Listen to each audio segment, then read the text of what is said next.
तुम कभी सिकंदर चाह कर भी कुछ नहीं कर पाएगा। सैयद आदम तो कबीर के हाथों घर बेच चुका है, लेकिन कबीर ये घर जाकर रिया के नाम कर देगा। वो रिया को सारे कागजात देकर कहेगा कि ये घर सिर्फ़ और सिर्फ इसलिए ख़रीदा है ताकि इसको कोई और ख़रीद कर इसमें दाखिल ना हो सके। अगर ये कोई और ख़रीद लेता तो ये हाथ कभी भी तुम्हारे नहीं आना था, इसलिए किसी और के ख़रीदने से पहले ही ये घर मैंने ख़रीद के तुम्हारे नाम कर दिया है, क्योंकि ये तुम्हारे बाबा की आखिरी निशानी है। और अगर ये कोई और ख़रीद लेता तो मैं कभी भी बर्दाश्त नहीं कर पाता।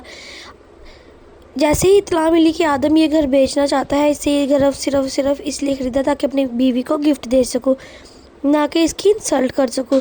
रिया इस बात को सुनकर बहुत ज़्यादा खुश हो जाती है, कागजात देकर जाने लगता है तो कबीर इसे एक की बात कहेगा कि मैं कभी कुछ तुमसे नहीं छीन सकता, बस मेरे लिए सिर्फ इतना ही काफ़ी है कि तुम मुझे अपनी मोहब्बत से कभी भी दस्तबरार ना करना।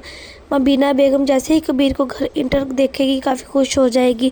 जिसको घर अस्मा को लात मारकर अपने बाप के घर गई थी, इस घर को तुमने ख़रीद लिया है। ये तो इसका बाप का घर भी नहीं रहा और ना ही अब इसका घर रहा। मगर कबीर माँ की बात सुनकर काफ़ी परेशान हो जाएगा। इसकी माँ तो खुश है, इसकी बेटे ने दुश्मनी की आला मिसाल कायम कर दी है। मगर कबीर जब इसे बताएगा कि इसने घर के कागजात रिया को दे दिए हैं, तो ये सिर्फ इसने रिया के लिए लिया था, तो मबीना जो है वो इस पर बहुत ज़्यादा गुस्सा होगी, वो इससे नाराज़ होगी। अस्मा एक बार फिर से ये कोशिश करेगी कि किस तरह रिया के सामने जो है कबीर को बुरा बनाया जाए और रिया के ज़रिए कैसे ये घर वापस लिया जाए। रिया अपनी बहन को कभी नहीं बताएगी कि कबीर इसे कागजात दे चुका है।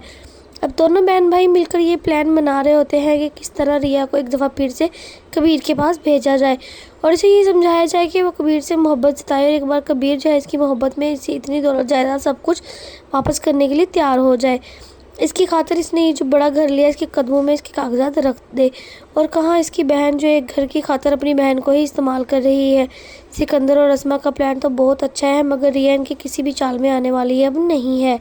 वो ना तो कबीर को छोड़ने वाली है और ना ही कबीर की जायदाद के कागजात अपनी बहन अस्मा को देने वाली है। लेकिन अस्मा की पूरी कोशिश होगी एक दफ़ा फिर कबीर को नीचा दिखाया जाए, मगर वो इस बार नाकाम रहेगी। अगर आपको हमारी वीडियो अच्छी लगी तो हमें कमेंट करके लाजमी बताएं और हमारे चैनल को भी लाजमी सब्सक्राइब कर लें।